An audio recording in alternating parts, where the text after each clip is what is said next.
ਸਤਿ ਸ਼੍ਰੀ ਅਕਾਲ, ਨਮਸਕਾਰ ਤੇ ਆਦਾਬ। ਮੈਂ ਹਾਂ ਹਰਜਿੰਦ ਕੌਰ ਮੰਗੜ ਤੇ ਤੁਸੀਂ ਦੇਖ ਰਹੇ ਹੋ ਇੰਡੋਸ ਟੀਵੀ। ਸਵਾਗਤ ਹੈ ਜੀ ਸਾਰਿਆਂ ਦਾ। ਅੱਜ ਵਿਸ਼ੇਸ਼ ਪ੍ਰੋਗਰਾਮ ਲੈ ਕੇ ਹਾਜ਼ਰ ਹਾਂ ਜੀ। ਮਰਦਮਸ਼ੁਮਾਰੀ 2021 ਆਸਟ੍ਰੇਲੀਆ ਦੀ, ਜਿਹੜੀ ਕਿ 10 ਅਗਸਤ ਨੂੰ ਹੋਣ ਜਾ ਰਹੀ ਹੈ। ਇਸ ਉੱਤੇ ਵਿਚਾਰ ਚਰਚਾ ਕਰਾਂਗੇ ਤੇ ਜਾਣਕਾਰੀ ਦੇਵਾਂਗੇ ਤੁਹਾਨੂੰ ਮਰਦਮਸ਼ੁਮਾਰੀ ਬਾਰੇ। ਕੀ ਹੈ ਮਰਦਮਸ਼ੁਮਾਰੀ, ਕਿਉਂ ਲੋੜ ਹੈ ਤੇ ਕਿਸ ਤਰੀਕੇ ਨਾਲ ਤੁਸੀਂ ਇਹਨਾਂ ਦੇ ਫਾਰਮ ਭਰਨੇ ਨੇ। ਮੇਰੇ ਨਾਲ ਸਾਡੇ ਗੈਸਟ, ਸਪੈਸ਼ਲ ਗੈਸਟ ਜੁੜ ਚੁੱਕੇ ਨੇ। ਦਲਵੀਰ ਹਲਵਾਰਵੀ ਜੀ, ਸਵਾਗਤ ਹੈ ਜੀ ਤੁਹਾਡਾ। ਇੰਡੋਸ ਟੀਵੀ ਦੇ ਸਾਰੇ ਸਰੋਤਿਆਂ ਨੂੰ ਪਿਆਰ ਭਰੀ ਸਤਿ ਸ੍ਰੀ ਅਕਾਲ ਜੀ। ਜੀ ਬਹੁਤ ਬਹੁਤ ਧੰਨਵਾਦ ਜੀ। ਮੋਤੀ ਕਿਸੇ ਸੁਹਾਗਣ ਦੀ ਨੱਥ ਦਾ, ਮੈਂ ਟੁਕੜਾ ਕਿਸੇ ਪੰਜਾਬਣ ਦੀ ਵੰਗਦਾ ਹਾਂ। ਮਿਲੇ ਮਾਣ ਪੰਜਾਬੀ ਨੂੰ ਦੇਸ਼ ਅੰਦਰ, ਆਸ਼ਕ ਮੁੱਢ ਤੋਂ ਇਸ ਮੰਗਦਾ ਹਾਂ। ਮੈਂ ਪੰਜਾਬੀ ਪੰਜਾਬ ਦਾ ਸ਼ਰਫ ਸੇਵਕ, ਸਦਾ ਖੈਰ ਪੰਜਾਬੀ ਦੀ ਮੰਗਦਾ ਹਾਂ। ਵਾਹ ਜੀ ਵਾਹ, ਸਦਾ ਬਹੁਤ ਹੀ ਖੈਰ ਸੋਹਣੀਆਂ ਸਤਰਾਂ ਦੇ ਨਾਲ ਤੁਸੀਂ ਸ਼ੁਰੂਆਤ ਕੀਤੀ ਆ। ਬਾਕੀ ਪੰਜਾਬੀ ਦਾ ਮੋਹ ਤੁਹਾਡੇ ਨਾਲ ਬਿਲਕੁਲ ਜੁੜਿਆ ਹੋਇਆ ਲੱਗਦਾ ਹੈ। ਸੋ ਦਲਵੀਰ ਜੀ, ਇਹ ਦੱਸੋ ਕਿ ਆਪਾਂ ਪੰਜਾਬੀ ਦੇ ਲਈ ਬੈਠੇ ਆ ਇੱਥੇ, ਪੰਜਾਬੀ ਮਾਂ ਬੋਲੀ ਦੀ ਗੱਲ ਹੋ ਰਹੀ ਹੈ। ਸੋ 10 ਅਗਸਤ ਨੂੰ ਸੈਂਸਸ ਯਾਨੀ ਕਿ ਮਰਦਮਸ਼ੁਮਾਰੀ ਹੋਣ ਜਾ ਰਹੀ ਹੈ। ਸਭ ਤੋਂ ਪਹਿਲਾਂ ਇਹ ਦੱਸੋ ਕਿ ਮਰਦਮਸ਼ੁਮਾਰੀ ਦੀ ਲੋੜ ਕਿਉਂ ਪਈ? ਆਸਟ੍ਰੇਲੀਆ ਦੀ ਸਰਕਾਰ ਜਿਹੜੀ ਹੈ ਹਰ 5 ਸਾਲ ਬਾਅਦ ਇਹ ਮਰਦਮਸ਼ੁਮਾਰੀ ਕਰਵਾਉਂਦੀ ਹੈ। ਤਕਰੀਬਨ ਹਰ ਇੱਕ ਦੇਸ਼ ਵਿੱਚ ਇਹ ਹੁੰਦੀਆਂ ਨੇ, ਉਹਨਾਂ ਦੇ ਅਲੱਗ-ਅਲੱਗ ਟਾਈਮ ਨੇ, ਸਮੇਂ ਨੇ, ਤੇ ਹਰ ਇੱਕ ਵਿਅਕਤੀ ਨੂੰ ਇਸ ਵਿੱਚ ਗਿਣਿਆ ਜਾਂਦਾ, ਘਰ ਨੂੰ ਗਿਣਿਆ ਜਾਂਦਾ। ਇਸ ਨੂੰ ਮਰਦਮਸ਼ੁਮਾਰੀ ਸੈਂਸਸ ਕਿਹਾ ਜਾਂਦਾ। ਇਸ ਵਿੱਚ ਤੁਹਾਡੀ ਉਮਰ, ਕਿਹੜੇ ਦੇਸ਼ ਵਿੱਚ ਤੁਹਾਡਾ ਜਨਮ ਹੋਇਆ, ਕਿਹੜੀ ਬੋਲੀ ਤੁਸੀਂ ਬੋਲਦੇ ਹੋ, ਕਿਹੜੀ ਭਾਸ਼ਾ, ਕਿਹੜੇ ਧਰਮ, ਕਿਹੜਾ ਤੁਹਾਡਾ ਕਿੱਤਾ ਹੈ ਬਾਰੇ ਜਾਣਕਾਰੀ ਲਈ ਜਾਂਦੀ ਹੈ, ਤਾਂ ਕਿ ਅਗਲੇ ਆਉਣ ਵਾਲੇ 5 ਸਾਲਾਂ ਵਿੱਚ ਸਰਕਾਰ ਇਸ ਸੰਬੰਧੀ ਯੋਗ ਕਦਮ ਉਠਾਵੇ ਤੇ ਤੁਹਾਨੂੰ ਉਹੋ ਜਿਹੀਆਂ ਸਹੂਲਤਾਂ ਤੁਹਾਡੇ ਇਲਾਕੇ ਵਿੱਚ ਜਾਂ ਤੁਹਾਡੇ ਏਰੀਏ ਵਿੱਚ ਪ੍ਰੋਵਾਈਡ ਕਰੇ। ਜੀ ਜੀ। ਸੋ ਮਰਦਮਸ਼ੁਮਾਰੀ ਲਈ ਹੁਣ ਸਾਰੇ ਲੋਕ ਰੈਡੀ ਨੇ, ਪਰ ਲੋਕਾਂ ਨੂੰ ਦੱਸਣਾ ਜ਼ਰੂਰੀ ਹੈ ਕਿ ਕਿਸ ਤਰੀਕੇ ਦੇ ਨਾਲ ਇਹ ਫਾਰਮ ਭਰ ਸਕਦੇ ਨੇ ਤੇ ਸਰਕਾਰ ਵੱਲੋਂ ਕਿਸ ਤਰੀਕੇ ਨਾਲ ਫਾਰਮ ਦਿੱਤੇ ਜਾਣਗੇ ਉਹਨਾਂ ਨੂੰ। ਕਿ ਆਨਲਾਈਨ ਭਰੇ ਜਾਣਗੇ ਜਾਂ ਕੋਈ ਵੈਬਸਾਈਟ ਹੈ, ਕਿਸ ਤਰੀਕੇ ਦੇ ਨਾਲ ਉਹ ਸੈਂਸਸ ਦੇ ਵਿੱਚ ਹਿੱਸਾ ਲੈ ਸਕਦੇ ਨੇ? ਜੀ, ਸਭ ਤੋਂ ਪਹਿਲਾਂ ਮੈਂ ਦੱਸਣਾ ਚਾਹਾਂ ਕਿ 10 ਅਗਸਤ 2021 ਨੂੰ, ਕਿ ਜਿਹੜਾ ਹੁਣ ਆਉਣ ਵਾਲੀ 10 ਅਗਸਤ ਹੈ, ਉਸ ਦੀ ਸ਼ਾਮ ਨੂੰ, ਉਸ ਦੀ ਰਾਤ ਤੱਕ ਇਹ ਫਾਰਮ ਤੁਹਾਨੂੰ ਭਰ ਕੇ ਭੇਜਣਾ ਪਏਗਾ। ਉਸ ਤੋਂ ਪਹਿਲਾਂ ਇਹ ਫਾਰਮ ਤੁਹਾਡੇ ਘਰ ਆ ਜਾਏਗਾ ਤੇ ਇਸ ਫਾਰਮ ਉੱਤੇ ਤੁਹਾਨੂੰ ਇੱਕ ਪਾਸਵਰਡ ਦਿੱਤਾ ਜਾਏਗਾ। ਤੁਸੀਂ ਉਹਨਾਂ ਦੀ ਵੈਬਸਾਈਟ 'ਤੇ ਜਾ ਕੇ ਉਹ ਪਾਸਵਰਡ ਲੈ ਕੇ ਭਰ ਕੇ ਆਪਣਾ ਫਾਰਮ ਆਨਲਾਈਨ ਭਰ ਸਕਦੇ ਹੋ। ਅਤੇ ਇਹ ਫਾਰਮ ਤੁਹਾਨੂੰ 10 ਅਗਸਤ ਨੂੰ ਭਰਨਾ ਪਵੇਗਾ, ਬਹੁਤ ਜ਼ਰੂਰੀ ਹੈ। ਅਤੇ ਜੇ ਤੁਹਾਡੇ ਘਰ ਵਿੱਚ 4 ਜੀ ਨੇ, 5 ਜੀ ਨੇ, ਹਰ ਇੱਕ ਨੂੰ ਤੁਸੀਂ ਉਸ ਫਾਰਮ 'ਤੇ ਐਡ ਕਰ ਸਕਦੇ ਹੋ। ਇਹ ਦੱਸੋ ਕਿ ਜਿਹੜੇ ਜਿਵੇਂ ਘਰ ਦੇ ਵਿੱਚ 10 ਜੀ ਨੇ, ਚਾਹੇ ਕੋਈ ਰਿਸ਼ਤੇਦਾਰ ਆਇਆ ਹੋਇਆ ਜਾਂ ਵਿਜ਼ਟਰ ਵੀਜ਼ੇ ਤੇ ਆ ਸਮਝ ਲਓ, ਜਾਂ ਫਿਰ ਕੋਈ ਉਹਨਾਂ ਦਾ ਕੋਈ ਵੀ ਵੀਜ਼ਾ ਸਟੇਟਸ ਹੈਗਾ, ਕਿ ਉਹਨਾਂ ਲਈ ਵੀ ਇਹ ਉਨਾ ਹੀ ਜ਼ਰੂਰੀ ਹੈ ਜਿੰਨਾ ਇੱਕ ਸਿਟੀਜ਼ਨ ਦੇ ਲਈ ਆ? ਜੀ ਹਾਂ, ਇਹ ਫਾਰਮ ਹਰ ਇੱਕ ਵਾਸਤੇ ਹੈ। ਘਰ ਵਿੱਚ ਤੁਹਾਡੇ ਜਿੰਨੇ ਵੀ ਜੀ ਨੇ, ਹਰ ਇੱਕ ਦਾ ਵੇਰਵਾ ਦੇਣਾ ਜ਼ਰੂਰੀ ਹੈ। 10 ਅਗਸਤ ਦੀ ਰਾਤ ਨੂੰ ਤੁਸੀਂ ਕਿੱਥੇ ਹੋ? ਤੁਸੀਂ ਕਿਸੇ ਹੋਟਲ ਵਿੱਚ ਠਹਿਰੇ ਹੋ, ਕਿਸੇ ਰਿਸ਼ਤੇਦਾਰ ਦੇ ਘਰ ਗਏ ਹੋ। ਜੇ ਤੁਸੀਂ ਕਿਸੇ ਰਿਸ਼ਤੇਦਾਰ ਜਾਂ ਸੰਬੰਧੀ ਜਾਂ ਦੋਸਤ ਮਿੱਤਰ ਦੇ ਘਰ ਗਏ ਹੋ ਤਾਂ ਉਹ ਆਪਣੇ ਫਾਰਮ ਵਿੱਚ ਤੁਹਾਨੂੰ ਇਨਕਲੂਡ ਕਰੇਗਾ। ਤੁਹਾਨੂੰ ਆਪਣੇ ਘਰ ਦੇ ਫਾਰਮ ਵਿੱਚ ਇੰਕਲੂਡ ਹੋਣ ਦੀ ਲੋੜ ਨਹੀਂ। ਅੱਛਾ ਜੀ। ਸੋ ਜੇਕਰ ਗੱਲ ਕੀਤੀ ਜਾਵੇ ਜਾਣਕਾਰੀ ਦੀ, ਤਾਂ ਫਾਰਮ ਦੇ ਵਿੱਚ ਕਿਸ ਤਰ੍ਹਾਂ ਦੀ ਜਾਣਕਾਰੀ ਮੰਗਦੇ ਨੇ? ਫਾਰਮ ਵਿੱਚ ਉਹ ਜਾਣਕਾਰੀ ਮੰਗਦੇ ਨੇ ਕਿ ਤੁਹਾਡਾ ਜਨਮ ਕਿੱਥੇ ਹੋਇਆ ਸੀ, ਤੁਸੀਂ ਕਿਹੜੀ ਬੋਲੀ ਬੋਲਦੇ ਹੋ, ਕਿਹੜੀ ਭਾਸ਼ਾ ਬੋਲਦੇ ਹੋ, ਤੇ ਨਾਲ ਕਿਹੜੇ ਧਰਮ ਦੇ ਨਾਲ ਸੰਬੰਧਿਤ ਹੋ। ਇਸ ਤੋਂ ਇਲਾਵਾ ਇਹ ਪੁੱਛਦੇ ਨੇ ਤੁਸੀਂ ਵੈਜੀਟੇਰੀਅਨ ਹੋ, ਕੀ ਖਾਂਦੇ ਹੋ, ਕੀ ਪੀਂਦੇ ਹੋ। ਇਸ ਤਰ੍ਹਾਂ ਦੇ ਕੁਝ ਸਵਾਲ ਹੁੰਦੇ ਨੇ ਤਾਂ ਕਿ ਉਸ ਤਰ੍ਹਾਂ ਦੀ ਸਹੂਲਤਾਂ ਤੁਹਾਨੂੰ ਦਿੱਤੇ ਜਾ ਸਕਣ। ਇਸ ਦੀ ਬਹੁਤ ਖੁੱਲ੍ਹੀ ਉਦਾਹਰਨ ਤੁਹਾਨੂੰ ਦੱਸਦਾ ਕਿ ਜਿਸ ਇਲਾਕੇ 'ਚ ਮੈਂ ਰਹਿ ਰਿਹਾ ਹਾਂ, ਉੱਥੇ ਤਕਰੀਬਨ ਕਦੇ ਦਾਲਾਂ ਸਬਜ਼ੀਆਂ ਮਿਲਦੀਆਂ ਨਹੀਂ ਸੀ, ਦਾਲਾਂ ਨਹੀਂ ਸੀ ਮਿਲਦੀਆਂ, ਦੇਸੀ ਦਾਲਾਂ। ਅਤੇ ਹੁਣ ਵੂਲਵਰਥ ਅਤੇ ਕੋਲਸ ਵਿੱਚ ਦਾਲਾਂ ਆ ਗਈਆਂ, ਕਿਉਂਕਿ ਲੋਕਾਂ ਨੇ ਫਾਰਮ ਜਿਹੜੇ ਹੁਣ ਪੰਜਾਬੀ ਥੋੜ੍ਹੇ ਜਿਹੇ ਉੱਥੇ ਆਏ ਨੇ, ਅਤੇ ਇਹ ਉਸੇ ਦਾ ਅਸਰ ਹੈ। ਅਤੇ ਨਾਲ ਹੀ ਤੁਹਾਡੇ ਬੱਚਿਆਂ ਨੂੰ ਕਿਸ ਤਰ੍ਹਾਂ ਦੀ ਭਾਸ਼ਾ ਦੀ ਲੋੜ ਹੈ, ਸਕੂਲਾਂ ਦੇ ਵਿੱਚ ਕਿਸ ਤਰ੍ਹਾਂ ਦੀ ਭਾਸ਼ਾ ਦਿੱਤੀ ਜਾਵੇ, ਲਾਇਬ੍ਰੇਰੀਆਂ ਜੇਕਰ ਇੱਥੋਂ ਦੀ ਸਰਕਾਰ ਬਣਾਉਂਦੀ ਹੈ, ਉਸ ਵਿੱਚ ਕਿਸ ਤਰ੍ਹਾਂ ਦੀਆਂ ਕਿਤਾਬਾਂ ਹੋਣ। ਜੇਕਰ ਤੁਸੀਂ, ਸਾਡੇ ਬਜ਼ੁਰਗ ਕਈ ਵਾਰੀ ਪੰਜਾਬੀ ਅਖਬਾਰ ਪੜ੍ਹਨਾ ਚਾਹੁੰਦੇ ਨੇ ਅਤੇ ਉਹ ਪੰਜਾਬੀ ਦੀਆਂ ਕਿਤਾਬਾਂ ਪੜ੍ਹਨੀਆਂ ਚਾਹੁੰਦੇ ਨੇ, ਅਤੇ ਸਰਕਾਰ ਨੂੰ ਜੇ ਪਤਾ ਲੱਗ ਜਾਵੇ ਕਿ ਇੱਥੇ ਇੰਨੇ ਪੰਜਾਬੀ ਰਹਿੰਦੇ ਨੇ, ਉਹਨਾਂ ਦੀ ਜਿਹੜੀ ਮਾਂ ਬੋਲੀ ਹੈ, ਮਾਦਰੀ ਭਾਸ਼ਾ ਹੈ, ਉਹ ਪੰਜਾਬੀ ਹੈ, ਤਾਂ ਉਹ ਉੱਥੇ ਤੁਹਾਡੇ ਲਈ ਪੰਜਾਬੀ ਵਿੱਚ ਕਿਤਾਬਾਂ ਰੱਖਣਗੇ। ਜੀ। ਸੋ ਤੁਹਾਡਾ ਕਹਿਣ ਦਾ ਭਾਵ ਹੈ ਕਿ ਜਿਹੜੀ ਇਹ ਸੈਂਸਸ ਮਰਦਮਸ਼ੁਮਾਰੀ 2021 10 ਅਗਸਤ ਨੂੰ ਫਾਰਮ ਭਰੇ ਜਾਣੇ ਨੇ, ਬਹੁਤ ਹੀ ਜ਼ਰੂਰੀ ਹੈ। ਜਿਵੇਂ ਦਲਵੀਰ ਹਲਵਾਰਵੀ ਜੀ ਨੇ ਦੱਸਿਆ ਕਿ ਤੁਹਾਡੇ ਘਰ ਦੇ ਵਿੱਚ ਚਾਹੇ 10 ਮੈਂਬਰ ਨੇ, ਜਿੰਨੇ ਵੀ ਮੈਂਬਰ ਨੇ, ਚਾਹੇ ਕੋਈ ਛੋਟਾ ਹੈ, ਕੋਈ ਵੱਡਾ ਹੈ, ਬਜ਼ੁਰਗ ਹੈ, ਚਾਹੇ ਉਹ ਵਿਜ਼ਟਰ ਵੀਜ਼ੇ 'ਤੇ ਹੈ, ਐਨੀ ਵੀਜ਼ਾ, ਕਿਸੇ ਵੀ ਵੀਜ਼ੇ 'ਤੇ ਤੁਸੀਂ ਹੈਗੇ ਹੋ, ਉਹ ਮਰਦਮਸ਼ੁਮਾਰੀ ਦੇ ਵਿੱਚ ਤੁਹਾਡਾ ਨਾਮ, ਤੁਹਾਡੀ ਉਮਰ, ਤੁਹਾਡੀ ਭਾਸ਼ਾ, ਤੁਹਾਡਾ ਧਰਮ ਆਉਣਾ ਬਹੁਤ ਹੀ ਜ਼ਰੂਰੀ ਹੈ। ਅੱਛਾ ਦਲਵੀਰ ਹਲਵਾਰਵੀ ਜੀ, ਮੈਂ ਤੁਹਾਡੇ ਤੋਂ ਇਹ ਗੱਲ ਕਰਨੀ ਚਾਹਾਂਗੀ, ਕਈ ਲੋਕ ਆਪਣਾ ਸਟੇਟਸ ਨਹੀਂ ਦੱਸਣਾ ਚਾਹੁੰਦੇ ਹਨ, ਉਹਨਾਂ ਨੂੰ ਇਹ ਡਰ ਪੈ ਜਾਂਦਾ ਕਿ ਕਿਤੇ ਮੈਂ ਆਪਣੀ ਜਿਹੜੀ ਸਾਰੀ ਜਾਣਕਾਰੀ ਭਰਤੀ, ਕਿਤੇ ਮੈਨੂੰ ਕੋਈ ਖਤਰਾ ਨਾ ਹੋ ਜਾਏ, ਇਹਦੇ ਬਾਰੇ ਇਹ ਗੱਲ ਕਲੀਅਰ ਕਰੋ। ਜੀ, ਅਸਲ ਵਿੱਚ ਇਸ ਤਰ੍ਹਾਂ ਹੁੰਦਾ ਕਿ ਇਹ ਜਿਹੜੇ ਫਾਰਮ ਨੇ, ਇੱਕ ਜਿਹੜੀ ਇਸ ਦੇ ਉੱਤੇ ਇਨਫੋਰਮੇਸ਼ਨ ਹੈ ਉਹ ਕਿਸੇ ਹੋਰ ਡਿਪਾਰਟਮੈਂਟ ਨੂੰ ਨਹੀਂ ਲੀਕ ਕੀਤੀ ਜਾਂਦੀ, ਇਹ ਸਿਰਫ ਗਵਰਨਮੈਂਟ ਦਾ ਉਸੇ ਵਾਸਤੇ ਵਰਤੀ ਜਾਂਦੀ ਹੈ ਤਾਂ ਕਿ ਤੁਹਾਡੇ ਰਹਿਣ ਲਈ ਸਹੂਲਤਾਂ ਦਿੱਤੀਆਂ ਜਾਣ। ਜੇ ਉਹਨਾਂ ਨੂੰ ਪਤਾ ਲੱਗਦਾ ਕਿ ਇੱਥੇ ਇੰਨੇ ਪੰਜਾਬੀ ਨੇ, ਉਹਨਾਂ ਨੂੰ ਪੰਜਾਬੀ ਵਿੱਚ ਸਹੂਲਤਾਂ ਦਿੱਤੀਆਂ ਜਾਣ। ਜੇਕਰ ਤੁਹਾਡੇ ਬੱਚੇ ਸਕੂਲ ਵਿੱਚ ਪੜ੍ਹਦੇ ਨੇ, ਉਹਨਾਂ ਨੂੰ ਪੰਜਾਬੀ ਟੀਚਰ ਦੀ ਲੋੜ ਹੈ ਜਾਂ ਤੇ ਜਾਣਕਾਰੀ ਲਈ ਹੈ। ਤੇ ਨਾਲ ਹੀ ਉਹ ਜਿਹੜਾ ਪਿਛਲਾ ਸੈਂਸਸ ਜਿਹੜਾ ਕਿ ਇੱਥੇ ਹੋਇਆ ਸੀ 2016 ਦੇ ਵਿੱਚ, ਉਸੇ ਨਾਲ ਉਸ ਨੂੰ ਕੰਪੇਅਰ ਕਰ ਲੈਂਦੇ ਆ ਕਿ ਉਸ ਦੇ ਨਾਲੋਂ ਇੱਥੇ ਆਬਾਦੀ ਕਿੰਨੀ ਵਧੀ ਹੈ, ਕਿਹੜੀ ਗਿਣਤੀ ਦੇ ਲੋਕ ਇੱਥੇ ਜ਼ਿਆਦਾ ਆਏ ਨੇ ਤੇ ਕਿੱਥੇ ਕਿੱਥੇ ਵਸੋਂ ਹੋ ਰਹੀ ਹੈ, ਤੇ ਉਹਨਾਂ ਨੂੰ ਇਸ ਦੇ ਸਾਰੇ ਅੰਕੜੇ ਮਿਲ ਜਾਂਦੇ ਨੇ। ਸੋ ਤੁਹਾਡੀ ਜਾਣਕਾਰੀ ਜਿਹੜੀ ਤੁਸੀਂ ਦਵੋਗੇ ਸੈਂਸਸ ਫਾਰਮ ਦੇ ਵਿੱਚ ਭਰੋਗੇ, ਉਹਨੂੰ ਬਿਲਕੁਲ ਹੀ ਪ੍ਰਾਈਵੇਟ ਰੱਖਿਆ ਜਾਏਗਾ। ਉਹ ਕਿਸੇ ਹੋਰ ਡਿਪਾਰਟਮੈਂਟ ਦੇ ਨਾਲ ਸ਼ੇਅਰ ਨਹੀਂ ਕੀਤੀ ਜਾਵੇਗੀ। ਉਹ ਤੁਹਾਡੀ ਜਿਹੜੀ ਇਨਫੋਰਮੇਸ਼ਨ ਹੈਗੀ ਆ ਪੂਰੇ ਸੁਰੱਖਿਅਤ ਹੈ। ਤੁਸੀਂ ਸਿਰਫ ਆਪਣੇ ਸੈਂਸਸ ਦੇ ਵਿੱਚ ਇਹ ਭਰਨਾ ਹੈ, ਆਪਣਾ ਬੋਲੀ ਜਿਹੜੀ ਤੁਸੀਂ ਰਜਿਸਟਰ ਕਰਵਾਉਣੀ ਹੈ। ਖਾਸ ਕਰਕੇ ਆਪਾਂ ਕਮਿਊਨਿਟੀ ਚੈਨਲ ਆ, ਪੰਜਾਬੀ ਆਪਣੀ ਮਾਂ ਬੋਲੀ ਖਾਸ ਕਰਕੇ ਆਪਾਂ ਬੋਲਦੇ ਹਾਂ ਘਰਾਂ ਦੇ ਵਿੱਚ। ਸੋ ਪੰਜਾਬੀ ਨੂੰ ਰਜਿਸਟਰ ਜ਼ਰੂਰ ਕਰਾਓ, ਕਿਉਂਕਿ ਇਹ ਬਹੁਤ ਹੀ ਜ਼ਰੂਰੀ ਹੈ। ਕਈ ਵਾਰੀ ਆਪਣੇ ਘਰੇ ਕੋਈ ਫਾਰਮ ਆ ਜਾਂਦਾ, ਆਪਾਂ ਦੇਖ ਕੇ ਸੁੱਟ ਦਿੰਦੇ ਉਹਨੂੰ, ਬਿਲਕੁਲ ਜੀ, ਬਿਲਕੁਲ। ਆਪਾਂ ਉਹਦੀ ਕੇਅਰ ਨਹੀਂ ਕਰਦੇ ਕਿ ਪਤਾ ਨਹੀਂ ਕੀ ਆ, ਚੱਲ ਛੱਡ ਕੋਈ ਨਹੀਂ, ਆ ਗਿਆ, ਸਾਡੇ ਇਹਦੇ ਨਾਲ ਕੀ ਲੈਣਾ ਦੇਣਾ। ਇਹਦੇ ਬਾਰੇ ਜ਼ਰੂਰ ਚਾਨਣਾ ਪਾਓ ਕਿ ਇਹ ਜ਼ਰੂਰੀ ਫਾਰਮ ਹੈ, ਇਹਨੂੰ ਦੇਖ ਕੇ ਨਿਗਲੈਕਟ ਨਾ ਕਰੋ, ਇਗਨੋਰ ਨਾ ਕਰੋ। ਜੀ, ਇਸੇ ਬਾਰੇ ਦੱਸਿਆ ਜਾਵਾਂ ਕਿ ਪਿੱਛੇ ਜੇ ਕੈਨੇਡਾ ਦੇ ਵਿੱਚ ਜਦੋਂ ਸੈਂਸਸ ਹੋਈ, ਮਰਦਮਸ਼ੁਮਾਰੀ ਹੋਈ, ਤੇ ਉੱਥੋਂ ਦੇ ਮੀਡੀਆ ਨੇ ਬਹੁਤ ਚੰਗਾ ਰੋਲ ਅਦਾ ਕੀਤਾ ਤੇ ਲੋਕਾਂ ਨੂੰ ਇਸ ਬਾਰੇ ਜਾਣਕਾਰੀ ਦਿੱਤੀ ਗਈ, ਜਿਸ ਦਾ ਫਲਸਰੂਪ ਇਹ ਹੋਇਆ ਕਿ ਸਰਕਾਰ ਨੂੰ ਪਤਾ ਲੱਗਿਆ ਕਿ ਇਸ ਇਲਾਕੇ ਵਿੱਚ ਜ਼ਿਆਦਾ ਪੰਜਾਬੀ ਨੇ ਤੇ ਉਹਨਾਂ ਨੇ ਉਹਨਾਂ ਨੂੰ ਉਸ ਤਰ੍ਹਾਂ ਦੀਆਂ ਸਹੂਲਤਾਂ ਮੁਹੱਈਆ ਕੀਤੀਆਂ ਨੇ। ਸੋ ਸਾਰਾ ਇਹ ਸਾਡੀ ਭਲਾਈ ਵਾਸਤੇ ਕੀਤਾ ਜਾ ਰਿਹਾ। ਸੋ ਸਾਰਿਆਂ ਨੂੰ ਆਪਣੀ ਮਾਂ ਬੋਲੀ ਭਾਸ਼ਾ ਪੰਜਾਬੀ ਵਿੱਚ ਬਾਰੇ ਦੱਸੋ ਕਿ ਅਸੀਂ ਉਹ ਬੋਲਦੇ ਹਾਂ। ਤੇ ਘਰ ਵਿੱਚ ਤੁਹਾਡੇ ਕਿੰਨੇ ਜੀ ਰਹਿੰਦੇ ਨੇ? ਕੋਈ ਸਟੂਡੈਂਟ ਹੈ, ਕਿਰਾਏ 'ਤੇ ਰਹਿੰਦੇ ਹੋ, ਜਾਂ ਤੁਹਾਡੇ ਘਰ ਵਿੱਚ ਕੋਈ ਆਇਆ ਹੋਇਆ ਹੈ, ਉਸ ਦਿਨ ਵਿਜ਼ਿਟ ਕਰਨ ਵਾਸਤੇ ਆਇਆ ਹੋਇਆ, ਜਾਂ ਤੁਸੀਂ ਕਿਸੇ ਦੇ ਘਰ ਗਏ ਹੋ ਤਾਂ ਤੁਸੀਂ ਉਹਨਾਂ ਦੇ ਘਰ ਦੇ ਫਾਰਮ ਵਿੱਚ ਸ਼ਾਮਲ ਹੋਵੋਗੇ।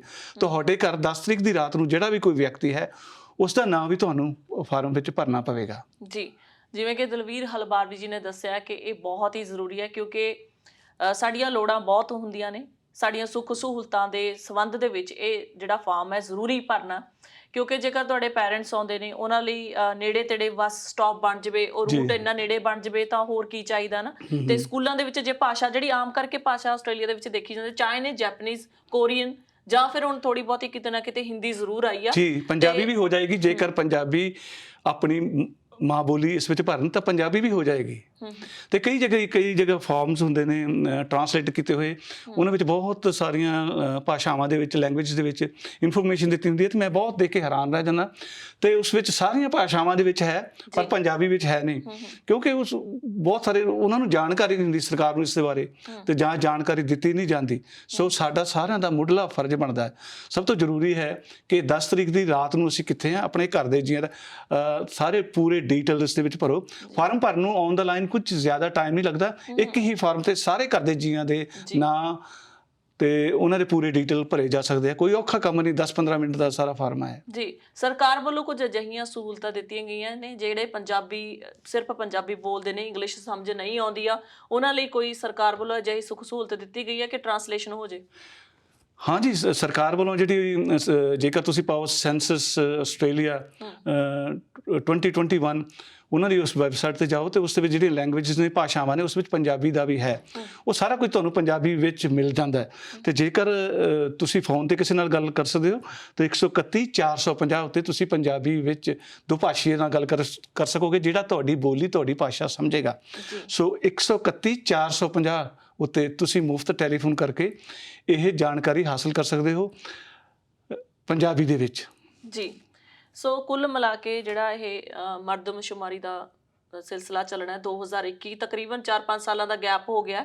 2016 ਦੇ ਵਿੱਚ ਜਿਹੜਾ ਹੋਇਆ ਸੀ, ਉਹਦੇ ਵਿੱਚ ਉਹਨਾਂ ਨੇ ਜਦੋਂ ਪੂਰੇ ਝਾਤ ਮਾਰੀ ਹੋਣੀ ਹੈ, ਦੇਖਿਆ ਹੋਣਾ ਕਿ ਇੰਨੀ ਬੋਲੀ ਬੋਲਣ ਵਾਲੇ ਇੰਨੇ ਲੋਕ ਨੇ। ਸੋ ਪੰਜਾਬੀ ਖਾਸ ਕਰਕੇ ਜਿਹੜੇ ਹੈਗੇ ਨੇ, ਹੁਣ ਉਹਨਾਂ ਨੂੰ ਅਸੀਂ ਆਪਣੇ ਚੈਨਲ ਦੇ ਰਾਹੀਂ, ਮਾਧਿਅਮ ਰਾਹੀਂ ਬੇਨਤੀ ਕਰਦੇ ਹਾਂ ਕਿ ਫਾਰਮ ਦੇਖ ਕੇ ਇਗਨੋਰ ਨਾ ਕਰੋ, ਇਹ ਬਹੁਤ ਹੀ ਜ਼ਰੂਰੀ ਹੈ। ਇਸੇ ਕਰਕੇ ਅਸੀਂ ਚੈਨਲ ਦੇ ਉੱਤੇ ਬੈਠ ਕੇ ਡਿਸਕਸ਼ਨ ਕਰਨ ਲੱਗੇ ਹਾਂ, ਕਿਉਂਕਿ 10 ਤਰੀਕ ਨੂੰ ਅਜੇ ਥੋੜਾ ਟਾਈਮ ਆ।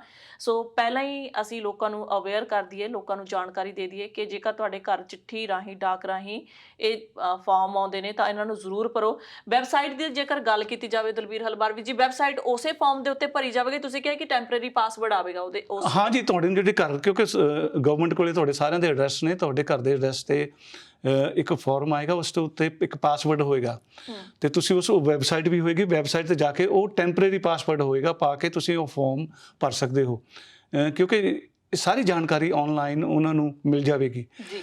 ਸੋ ਇਸ ਦੇ ਨਾਲ ਬਹੁਤ ਸਾਰੀ ਗਵਰਨਮੈਂਟ ਨੂੰ ਮਦਦ ਹੋ ਜਾਂਦੀ ਹੈ। ਜਿਸ ਤਰ੍ਹਾਂ ਕਿ ਕਈ ਵਾਰੀ ਲੋਕੀ ਕਈ ਸਟੇਟਾਂ ਵਿੱਚੋਂ ਦੂਸਰੀ ਸਟੇਟ ਵਿੱਚ ਮੂਵ ਹੋ ਜਾਂਦੇ ਨੇ ਤੇ ਸਰਕਾਰ ਨੂੰ ਪਤਾ ਲੱਗ ਜਾਂਦਾ ਕਿ ਇਸ ਸਾਲ ਇੰਨੇ ਵਿਅਕਤੀ ਇਸ ਸਟੇਟ ਦੇ ਵਿੱਚੋਂ ਆਏ ਨੇ, ਜਾਂ ਇਸ ਸ਼ਹਿਰ ਵਿੱਚੋਂ, ਜਾਂ ਮੈਲਬਰਨ ਵਿੱਚੋਂ ਮੂਵ ਹੋ ਕੇ ਸਿਡਨੀ ਗਏ ਨੇ, ਜਾਂ ਸਿਡਨੀ ਤੋਂ ਮੂਵ ਹੋ ਕੇ ਬ੍ਰਿਸਬਨ ਸ਼ਹਿਰ ਵਿੱਚ ਆਏ ਨੇ, ਤਾਂ ਉਹਨਾਂ ਨੂੰ ਜ਼ਿਆਦਾ ਜਾਣਕਾਰੀ ਇਸ ਦੇ ਸੰਬੰਧ ਵਿੱਚ ਮਿਲ ਜਾਂਦੀ ਹੈ ਜੀ।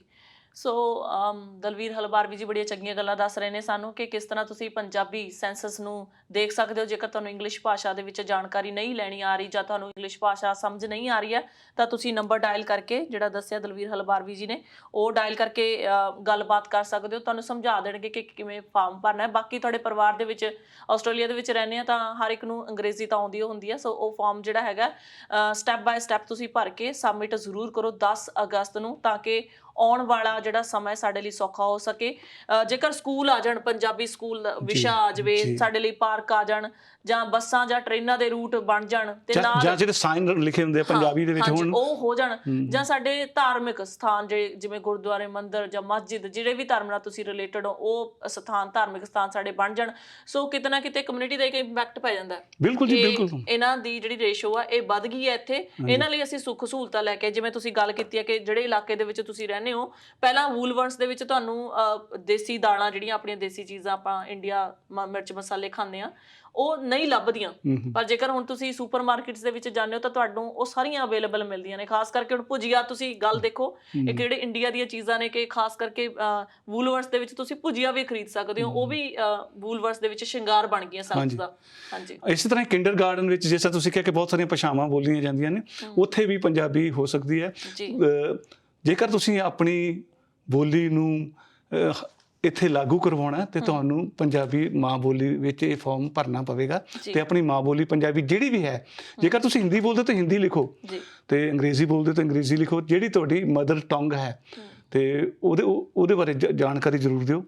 ਤੇ ਹੋਰ ਜਾਣਕਾਰੀ ਲਈ ਜੇਕਰ ਤੁਸੀਂ ਟੈਲੀਫੋਨ ਕਰਨਾ ਹੋਵੇ ਤੇ ਇਹਦੇ ਵਿੱਚ ਦੋਭਾਸ਼ੀਆ ਦੀ ਸਰਵਿਸਿਜ਼ ਹੈ। ਪੰਜਾਬੀ ਦੇ ਵਿੱਚ 131 450 ਤੇ ਤੁਸੀਂ ਪੰਜਾਬੀ ਵਿੱਚ ਜਾਣਕਾਰੀ ਲੈ ਸਕਦੇ ਹੋ। ਇਸ ਤੋਂ ਇਲਾਵਾ ਸੈਂਸਸ ਆਸਟ੍ਰੇਲੀਆ 2021 ਵੈਬਸਾਈਟ ਤੇ ਜਾ ਕੇ ਉਸ ਦੇ ਵਿੱਚ ਜਿਹੜੀਆਂ ਭਾਸ਼ਾਵਾਂ ਨੇ, ਲੈਂਗੁਏਜ ਦੇ ਵਿੱਚੋਂ ਪੰਜਾਬੀ ਚੁਣ ਕੇ ਉਸ ਵਿੱਚ ਵੀ ਸਾਰੀ ਜਾਣਕਾਰੀ ਤੁਹਾਨੂੰ ਮਿਲ ਜਾਂਦੀ ਹੈ ਜੀ। ਇੱਕ ਵੈਬਸਾਈਟ ਮੈਂ ਦਰਸ਼ਕਾਂ ਨੂੰ ਦੱਸਦੇ ਹਾਂ, ਨੋਟ ਕਰ ਲਿਓ, www.census.abs.gov.au। ਤੁਸੀਂ ਇੱਥੇ ਜਾ ਕੇ ਵੀ ਸਾਰੀ ਜਾਣਕਾਰੀ, ਸੈਂਸਸ ਦੇ ਜਿੰਨੀ ਵੀ ਫਾਰਮ ਭਰਨ ਦੀ ਜਾਣਕਾਰੀ ਹੈਗੀ ਹੈ, ਤੁਸੀਂ ਇਸ ਦੇ ਥਰੂ ਵੀ ਜਾ ਕੇ ਲੈ ਸਕਦੇ ਹੋ। ਜਿੰਦਰ ਜੀ, ਮੈਂ ਚਾਹੁੰਦਾ ਕਿ ਤੁਸੀਂ ਇੱਕ ਵਾਰੀ ਫਿਰ ਵੈਬਸਾਈਟ ਦਾ ਐਡਰੈਸ ਦੱਸ ਦਿਓ। ਹਾਂਜੀ ਸ਼ੋਰ, ਮੈਂ ਦੁਬਾਰਾ ਦੱਸ ਦਿੰਦੀ ਹਾਂ, www.census.abs.gov.au।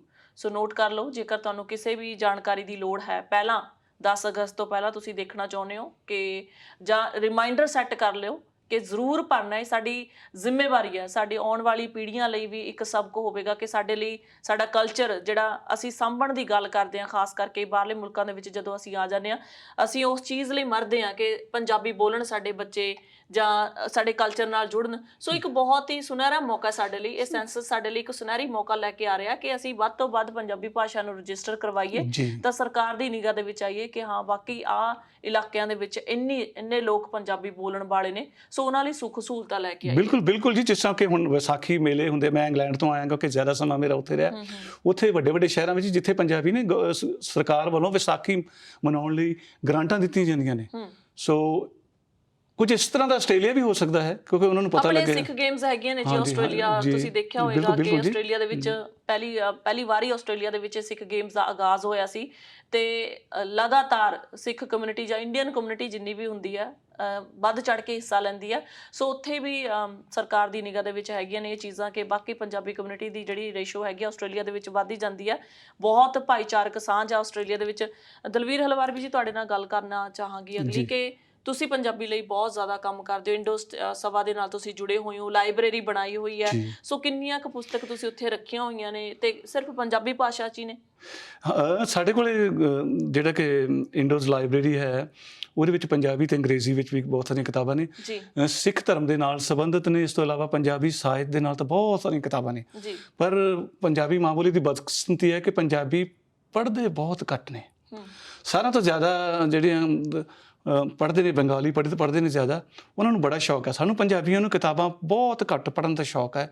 ਸੋ ਮੈਂ ਹਮੇਸ਼ਾ ਹੀ ਕਹਿਣਾ ਨਾ ਕਿ ਆਪਣੀ ਬੋਲੀ ਜਿਹੜੀ ਹੈ ਆਪਣੇ ਬੱਚਿਆਂ ਨੂੰ ਪੜ੍ਹਾਓ, ਆਪ ਪੜ੍ਹੋ ਅਤੇ ਆਪਣੀ ਬੋਲੀ ਤੇ ਆਪਣੇ ਧਰਮ ਬਾਰੇ ਬੱਚਿਆਂ ਨੂੰ ਜਾਣਕਾਰੀ ਦਿਓ। ਮਾਂ ਬੋਲੀ ਜੇ ਭੁੱਲ ਜਾਓਗੇ ਕੱਖਾਂ ਵਾਂਗੂ ਰੁਲ ਜਾਓਗੇ। ਅਤੇ ਦੂਸਰਾ ਮੈਂ ਦੱਸ ਜਾਵਾਂ ਕਿ 10 ਅਗਸਤ ਦੀ ਰਾਤ ਨੂੰ ਇਹ ਜ਼ਰੂਰੀ ਹੈ ਤੁਸੀਂ ਕਿੱਥੇ ਹੋ। ਸੋ ਫਾਰਮ 10 ਅਗਸਤ ਦੀ ਰਾਤ ਨੂੰ ਭਰਨਾ, ਸ਼ਾਮ ਨੂੰ ਭਰਨਾ, ਤੇ ਉਹ ਜਾਣਨਾ ਚਾਹੁੰਦੇ ਨੇ ਵੀ ਕਿਹੜਾ ਬੰਦਾ ਕਿੱਥੇ ਹੈ ਉਸ ਤਾਰੀਖ ਨੂੰ। ਇਹ ਜ਼ਰੂਰੀ ਹੈ ਜੀ। ਜਾਣਕਾਰੀ ਆਪਣੀ ਬਿਲਕੁਲ ਜ਼ਰੂਰ ਬਿਲਕੁਲ ਸਹੀ ਭਰਿਓ, ਚਾਹੇ ਤੁਸੀਂ ਜਿਹੜੇ ਮਰਜ਼ੀ ਵੀਜ਼ੇ ਤੇ ਹੋ। ਸਹੀ ਜਾਣਕਾਰੀ ਹੀ ਸਹੀ ਹੱਥਾਂ ਦੇ ਵਿੱਚ ਜਦੋਂ ਜਾਊਗੀ ਤਾਂ ਸਹੀ ਚੀਜ਼ਾਂ ਸਾਡੇ ਲਈ ਆਉਣਗੀਆਂ। ਹਾਂਜੀ, ਕੋਈ ਡਰਨ ਵਾਲੀ ਲੋੜ ਨਹੀਂ, ਕੋਈ ਘਬਰਾਉਣ ਵਾਲੀ ਲੋੜ ਨਹੀਂ। ਇਹ ਜਾਣਕਾਰੀ ਕਿਸੇ ਹੋਰ ਡਿਪਾਰਟਮੈਂਟ ਨੂੰ ਨਹੀਂ ਦਿੱਤੀ ਜਾਵੇਗੀ। ਦਲਵੀਰ ਹਲਵਾਰ ਜੀ, ਪੰਜਾਬੀ ਦੀ ਗੱਲ ਹੋ ਰਹੀ ਹੈ, ਪੰਜਾਬੀ ਮਰਦਮਸ਼ੁਮਾਰੀ ਆਪਣੀ ਮਾਂ ਬੋਲੀ ਦੀ ਗੱਲ ਹੋ ਰਹੀ ਹੈ। ਤੁਹਾਡੀ ਲਾਇਬ੍ਰੇਰੀ ਕਿੱਥੇ ਬਣਾਈ ਹੋਈ ਹੈ ਜੀ ਤੁਸੀਂ, ਤੇ ਕਿੰਨੀਆਂ ਪੁਸਤਕ ਨੇ ਤੁਹਾਡੀ ਲਾਇਬ੍ਰੇਰੀ? ਸਾਡੀ ਜਿਹੜੀ ਲਾਇਬ੍ਰੇਰੀ ਹੈ ਉਹ ਵਿੰਡੋਜ਼ ਸਿੱਖ ਕਮਿਊਨਿਟੀ ਸੈਂਟਰ ਜਿਹੜੇ ਕਿ ਨਾਲਾ ਗੁਰਦੁਆਰਾ ਸਾਹਿਬ ਹੈ ਉਹ ਵੀ ਉੱਥੇ ਹੈ। ਅਤੇ ਹਰ ਸੰਡੇ ਵਾਲੇ ਦਿਨ ਮੈਂ ਉੱਥੇ ਹੁੰਦਾ, ਲਾਇਬ੍ਰੇਰੀ ਜ਼ਰੂਰੀ ਹੈ। ਉੱਥੇ ਤਕਰੀਬਨ ਕਿਤਾਬਾਂ ਨੇ, ਅਤੇ ਦੂਸਰੀਆਂ ਅਸੀਂ ਇੱਕ ਹੋਰ ਸੇਵਾਵਾਂ ਵੀ ਦਿੰਦੇ ਹਾਂ। ਉੱਥੇ JP ਦੀ ਸੇਵਾਵਾਂ ਮੁਹੱਈਆ ਕੀਤੀਆਂ ਜਾਂਦੀਆਂ 1 ਤੋਂ 2 ਵਜੇ ਤੱਕ। ਸੋ ਜਿਹੜੇ ਸਾਡੇ ਦੋਸਤ ਮਿੱਤਰ ਬ੍ਰਿਸਬਨ ਸ਼ਹਿਰ ਵਿੱਚ ਰਹਿੰਦੇ ਨੇ, 1 ਤੋਂ 2 ਵਜੇ ਤੱਕ, ਕਿਉਂਕਿ ਮੈਨੂੰ ਪਤਾ ਕਿ JP ਜੇਕਰ ਲੋੜ ਹੋਵੇ ਨਹੀਂ ਮਿਲਦਾ, ਖਾਸ ਕਰਕੇ ਸੰਡੇ ਵਾਲੇ ਦਿਨ। ਸੋ ਸੰਡੇ ਵਾਲੇ ਦਿਨ ਦਾਸ ਵੱਲੋਂ JP ਦੀਆਂ ਸੇਵਾਵਾਂ ਮੁਹੱਈਆ ਕੀਤੀਆਂ ਜਾਂਦੀਆਂ ਹਨ। ਇੰਡੋਜ਼ ਲਾਇਬ੍ਰੇਰੀ ਵਿੱਚ ਜਿਹੜੀ ਕਿ 16 ਰੋਜ਼ਮਜ਼ ਸਟਰੀਟ ਇਨਾਲਾ ਵਿੱਚ ਹੈ, ਉੱਥੇ ਤੁਸੀਂ ਸਾਨੂੰ ਆ ਕੇ ਮਿਲ ਸਕਦੇ ਹੋ ਜੀ। ਕਿੰਨੀਆਂ ਪੁਸਤਕਾਂ ਨੇ ਹੈਗੀਆਂ ਤੁਹਾਡੇ ਉਹਦੇ 'ਚ ਲਾਇਬ੍ਰੇਰੀ ਦੇ ਵਿੱਚ? ਸਾਡੇ ਇੱਕ ਅੰਦਾਜ਼ੇ ਮੁਤਾਬਕ 10,000 ਤੋਂ ਉੱਪਰ ਕਿਤਾਬਾਂ ਨੇ। ਵਾਹ ਜੀ ਵਾਹ। ਤੇ ਫਿਰ ਕੋਈ ਵੀ ਆ ਕੇ ਪੜ੍ਹ ਸਕਦਾ? ਕੋਈ ਵੀ ਆ ਕੇ $20 ਦੇ ਕੇ ਇੱਕ ਵਾਰੀ ਉਸਦਾ ਮੈਂਬਰ ਬਣ ਸਕਦਾ। ਤੁਸੀਂ 2 ਜਾਂ 3 ਕਿਤਾਬਾਂ ਲਿਜਾ ਸਕਦੇ ਹੋ। ਉਹ ਤੁਸੀਂ 2 ਹਫ਼ਤੇ ਬਾਅਦ ਵਾਪਸ ਕਰ ਦਿਓ, 4 ਹਫ਼ਤੇ ਬਾਅਦ ਕਰ ਦਿਓ। ਅਤੇ ਮੈਂ ਹਮੇਸ਼ਾ ਹੀ ਕਹਿੰਦਾ ਨਾ ਕਿ ਕਿਤਾਬਾਂ ਤਾਂ ਉਡੀਕ ਰਹੀਆਂ ਨੇ ਕਿ ਸਾਨੂੰ ਕੋਈ ਪੜ੍ਹਨ ਵਾਲਾ ਆਵੇ, ਸਾਨੂੰ ਕੋਈ ਆ ਕੇ ਦੇਖੇ। ਅਤੇ ਉਹਨਾਂ 'ਚ ਬਹੁਤ ਸਾਰਾ ਗਿਆਨ ਹੈ, ਅਤੇ ਜੇਕਰ ਉਹ ਗਿਆਨ ਤੁਸੀਂ ਪੜ੍ਹੋਗੇ ਤੁਸੀਂ ਗਾਹਾਂ ਲੋਕਾਂ ਵਿੱਚ ਵੰਡੋਗੇ ਜੀ। ਜੇਕਰ ਤੁਸੀਂ ਪੰਜਾਬੀ ਦੀਆਂ ਕਿਤਾਬਾਂ ਉਹ ਪੜ੍ਹੋਗੇ ਅਤੇ ਬੱਚਿਆਂ ਨੂੰ ਉਸਦੇ ਬਾਰੇ ਦੱਸੋਗੇ, ਅਤੇ ਸਿੱਖ ਧਰਮ ਦੇ ਨਾਲ ਜਿਹੜੇ ਵੀ ਧਰਮ ਤੁਸੀਂ ਬਿਲੋਂਗ ਕਰਦੇ ਹੋ ਉਹਦੇ ਬਾਰੇ ਦੱਸੋਗੇ। ਸੋ ਅੰਗਰੇਜ਼ੀ ਵਿੱਚ ਕਿਤਾਬਾਂ ਵੀ ਨੇ, ਪੰਜਾਬੀ ਵਿੱਚ ਵੀ ਨੇ। ਤੁਸੀਂ ਕਿਹਾ ਕਿ $20 ਦੀ ਮੈਂਬਰਸ਼ਿਪ ਹੈ। ਸੋ ਇਹ ਕਿੰਨੇ ਚਿਰ ਲਈ ਹੈ ਕਿ ਇਹ ਬਸ ਸਿਰਫ ਇੱਕ ਵਾਰੀ ਹੈ? ਇੱਕ ਵਾਰੀ। ਸੋ ਲੌਂਗ ਲਾਈਫ ਲਈ, ਲੌਂਗ ਲਾਈਫ ਟਾਈਮ ਮੈਂਬਰਸ਼ਿਪ ਹੈ, ਲਾਈਫ ਟਾਈਮ ਲਈ ਹੈ ਜੀ। ਠੀਕ ਹੈ, ਫਿਰ ਤਾਂ ਬਹੁਤ ਹੀ ਸਸਤੀ ਹੈ। ਮਤਲਬ ਕਿ $20 ਦੇ ਵਿੱਚ ਆਓ, ਤੁਸੀਂ ਜਿੰਨੀਆਂ ਮਰਜ਼ੀ ਬੁੱਕਸ ਲੈ ਕੇ ਜਾਓ। ਹਾਂਜੀ, ਅਸੀਂ ਚਾਹੁੰਦੇ ਹਾਂ ਕਿ ਇੱਥੋਂ ਦੀ ਜਿਹੜੀ ਸਥਾਨਕ ਲਾਇਬ੍ਰੇਰੀ ਨੇ, ਜਿੱਥੇ ਵੀ ਅੰਗਰੇਜ਼ੀ ਦੀਆਂ ਕਿਤਾਬਾਂ ਆਉਂਦੀਆਂ ਨੇ ਅਤੇ ਹੋਰ ਭਾਸ਼ਾਵਾਂ ਵਿੱਚ ਵੀ ਮਿਲ ਜਾਂਦੀਆਂ ਨੇ, ਜੇਕਰ ਤੁਸੀਂ ਸੈਂਸਸ ਦਾ ਇਹ ਫਾਰਮ ਚੰਗੀ ਤਰ੍ਹਾਂ ਭਰੋਗੇ ਤਾਂ ਉਹਨਾਂ ਲਾਇਬ੍ਰੇਰੀਆਂ ਵਿੱਚ ਵੀ ਪੰਜਾਬੀ ਦੀਆਂ ਕਿਤਾਬਾਂ ਆ ਜਾਣਗੀਆਂ। ਸੋ ਤੁਹਾਨੂੰ ਤੁਹਾਡੀ ਲੋਕਲ ਲਾਇਬ੍ਰੇਰੀ ਹੈ ਜਿਹੜੀ, ਉੱਥੇ ਵੀ ਪੰਜਾਬੀ ਦੀਆਂ ਕਿਤਾਬਾਂ ਆ ਜਾਣਗੀਆਂ। ਪਰ ਉਹਨਾਂ ਨੂੰ ਪੜ੍ਹਨਾ ਬਹੁਤ ਜ਼ਰੂਰੀ ਹੈ। ਜੇਕਰ ਨਹੀਂ ਪੜ੍ਹੋਗੇ, ਕਿਉਂਕਿ ਉਹਨਾਂ ਦਾ ਇੱਕ ਬਜਟ ਹੁੰਦਾ, ਜੇਕਰ ਨਹੀਂ ਪੜ੍ਹੋਗੇ ਤਾਂ 6 ਸਾਲ 2 ਸਾਲ ਬਾਅਦ ਤਾਂ ਉਹ ਕਿਤਾਬਾਂ ਬੰਦ ਕਰ ਦੇਣਗੇ। ਕਿਉਂਕਿ ਜੇਕਰ ਪੰਜਾਬੀ ਵਿੱਚ ਉੱਥੇ ਕਿਤਾਬਾਂ ਆਉਂਦੀਆਂ ਨੇ ਤਾਂ ਉਹਨਾਂ ਨੂੰ ਜ਼ਰੂਰ ਪੜ੍ਹੋ, ਜਿਹੜੀਆਂ ਕਿ ਜ਼ਰੂਰ ਆਉਣਗੀਆਂ। ਮੈਨੂੰ ਪੂਰਾ ਇਸ ਦਾ ਯਕੀਨ ਹੀ ਨਹੀਂ, ਵਿਸ਼ਵਾਸ ਵੀ ਹੈ। ਅੱਛਾ, ਇੱਕ ਹੋਰ ਗੱਲ ਦਲਵੀਰ ਹਲਵਾਰ ਜੀ, ਜਿਵੇਂ ਅਸੀਂ ਬਾਹਰਲੇ ਮੁਲਕਾਂ ਦੇ ਵਿੱਚ ਆ ਜਾਂਦੇ ਹਾਂ, ਅਸੀਂ ਚਲੋ ਕੋਸ਼ਿਸ਼ ਬਹੁਤ ਕਰਦੇ ਆ ਕਿ ਬੱਚੇ ਸਾਡੇ ਪੰਜਾਬੀ ਸਿੱਖਣ। ਪੰਜਾਬੀ ਬੱਚੇ ਸਿੱਖ ਵੀ ਜਾਂਦੇ ਨੇ। ਜਿਵੇਂ ਹੀ ਬੱਚੇ ਸਕੂਲ ਜਾਣ ਲੱਗ ਜਾਂਦੇ ਨੇ, ਉਹਨਾਂ ਦਾ ਐਕਸੈਂਟ ਐਕਚੁਅਲ 'ਚ ਜਿਹੜਾ ਹੈਗਾ ਇੰਗਲਿਸ਼ ਬਣ ਜਾਂਦਾ। ਤੁਸੀਂ ਉਹ ਪੰਜਾਬੀ ਘੱਟ ਬੋਲਦੇ ਨੇ ਘਰ ਜਾ ਕੇ। ਫਿਰ ਸਾਡੀ ਕੀ ਤਰਾਸਦੀ ਹੁੰਦੀ ਹੈ ਜਦੋਂ ਬੱਚੇ ਇੰਗਲਿਸ਼ ਬੋਲਦੇ, ਅਸੀਂ ਵੀ ਉਹਨਾਂ ਨਾਲ ਇੰਗਲਿਸ਼ ਬੋਲਣਾ, ਜਵਾਬ ਦੇਣਾ ਸ਼ੁਰੂ ਕਰ ਦਿੰਦੇ। ਸਾਡੀ ਤਰਾਸਦੀ ਇਹੀ ਹੈ ਕਿ ਬੱਚੇ ਇੰਗਲਿਸ਼ ਬੋਲਣ ਸਕੂਲ ਵਿੱਚ, ਘਰ ਤੁਸੀਂ ਉਹਨਾਂ ਨਾਲ ਪੰਜਾਬੀ ਬੋਲੋ ਹਮੇਸ਼ਾ। ਉਹ ਸਗੋਂ ਪੰਜਾਬੀ ਵਿੱਚ ਗੱਲ ਕਰਨਾ ਪਸੰਦ ਕਰਨਗੇ। ਜਦੋਂ ਅਸੀਂ ਘਰ ਵਿੱਚ ਹਸਬੈਂਡ ਵਾਈਫ ਦੋਵੇਂ ਇੰਗਲਿਸ਼ ਬੋਲਾਂਗੇ ਤੇ ਠੀਕ ਹੈ, ਬੱਚਿਆਂ ਨੂੰ ਥੋੜ੍ਹਾ ਸੌਖਾ ਲੱਗਦਾ, ਪਰ ਪੰਜਾਬੀ 'ਚ ਗੱਲ ਕਰੋ। ਬਹੁਤ ਜ਼ਰੂਰੀ ਹੈ, ਬਹੁਤ ਜ਼ਰੂਰੀ ਹੈ ਕਿ ਬੱਚਿਆਂ ਨੂੰ ਪੰਜਾਬੀ ਮਾਂ ਬੋਲੀ ਦੇ ਨਾਲ ਜੋੜਨਾ। ਜੀ ਥੈਂਕ ਯੂ ਸੋ ਮਚ ਜੀ, ਤੁਹਾਡਾ ਬਹੁਤ ਬਹੁਤ ਧੰਨਵਾਦ ਸਟੂਡੀਓ ਚ ਆਉਣ ਲਈ। ਤੁਹਾਡਾ ਬਹੁਤ ਬਹੁਤ ਧੰਨਵਾਦ ਜੀ। ਤੇ ਇੱਕ ਮੈਸੇਜ ਸੁਨੇਹਾ ਜ਼ਰੂਰ ਦੇ ਦਿਓ ਦਰਸ਼ਕਾਂ ਨੂੰ, ਖਾਸ ਕਰਕੇ ਪੰਜਾਬੀ ਬੋਲੀ ਦੇ ਨਾਲ ਜੁੜਨ ਦਾ, ਜਾਂ ਜੋ ਵੀ ਇਹ ਵਰਤਾਰਾ ਚੱਲ ਰਿਹਾ ਬਾਹਰਲੇ ਮੁਲਕਾਂ ਦੇ ਵਿੱਚ, ਸਿਰਫ ਇੰਗਲਿਸ਼ ਨੂੰ ਆਪਾਂ ਤਰਜੀਹ ਦਿੰਦੇ ਆ, ਪੰਜਾਬੀ ਪਿੱਛੇ ਕਰ ਦਿੰਦੇ ਆ। ਮਿਹਨਤ ਵੀ ਬਹੁਤ ਕਰ ਰਹੇ ਆ, ਸਿਖਾ ਵੀ ਬਹੁਤ ਰਹੇ ਆ, ਪਰ ਐਂਡ ਆਫ ਦਾ ਡੇ ਉੱਥੇ ਜਾ ਕੇ ਫਿਰ ਆਪਾਂ ਮੱਥੇ ਦੇ ਉੱਤੇ ਹੱਥ ਮਾਰਦੇ ਆ ਕਿ ਨਹੀਂ ਯਾਰ ਸਾਡੀ ਜਿਹੜੀ ਮਿਹਨਤ ਸੀਗੀ ਪੂਰੀ ਨਹੀਂ ਪਈ। ਜੀ ਇਹ ਬੜਾ ਜ਼ਰੂਰੀ ਹੁੰਦਾ ਕਿ ਤੁਸੀਂ ਆਪਣੀ ਮਾਂ ਬੋਲੀ ਦੇ ਨਾਲ ਜੁੜੋ। ਕਿ ਮੈਂ ਜਿਸ ਤਰ੍ਹਾਂ ਬਹੁਤ ਛੋਟੀ ਉਮਰ ਵਿੱਚ ਆ ਗਿਆ ਸੀ, 5ਵੀਂ ਤੋਂ ਜਦੋਂ 6ਵੀਂ ਵਿੱਚ ਹੋਇਆ ਉਨੀ ਕੀ ਪੰਜਾਬੀ ਪੜ੍ਹੀ ਹੋਈ ਸੀ, ਬਾਕੀ ਜ਼ਿਆਦਾ ਪੰਜਾਬੀ ਜਿਹੜੀ ਉੱਥੇ ਗੁਰਦੁਆਰੇ ਦੇ ਸਕੂਲ ਤੋਂ ਪੜ੍ਹੀ, ਤੇ ਉਸ ਤੋਂ ਬਾਅਦ ਮੀਡੀਆ ਐਂਡ ਜਰਨਲਿਜ਼ਮ ਕੀਤਾ ਤੇ ਪੰਜਾਬੀ ਦੇ ਨਾਲ ਜੁੜਿਆ ਰਿਹਾ। ਪੰਜਾਬੀ ਸਾਹਿਤ ਨਾਲ ਲਗਾਓ ਹੈ ਮੈਨੂੰ, ਤੇ ਬਹੁਤ ਸਾਡਾ ਕੁਛ ਹੈ, ਸਾਡਾ ਵਿਰਸਾ, ਸਾਡਾ ਸੱਭਿਆਚਾਰ ਆ ਜਿਹੜਾ ਕਿ ਪੰਜਾਬੀ ਮਾਂ ਬੋਲੀ ਦੇ ਨਾਲ ਜੁੜਿਆ, ਜਿਹੜਾ ਸਾਨੂੰ ਕਿਤਾਬਾਂ ਦੇ ਵਿੱਚੋਂ ਮਿਲ ਸਕਦਾ ਹੈ। ਜੀ ਥੈਂਕ ਯੂ ਜੀ, ਤੁਹਾਡਾ ਬਹੁਤ ਬਹੁਤ ਧੰਨਵਾਦ ਜੀ। ਦਰਸ਼ਕੋ ਤੁਹਾਡੇ ਤੋਂ ਵੀ ਲੈਣਾ ਜੀ ਇਜਾਜ਼ਤ। ਨਵੀਆਂ ਤੇ ਤਾਜ਼ਾ ਖਬਰਾਂ ਲਈ ਦੇਖਦੇ ਰਹੋ ਇੰਡਸਟਰੀ ਆਸਟ੍ਰੇਲੀਆ। ਧੰਨਵਾਦ ਜੀ।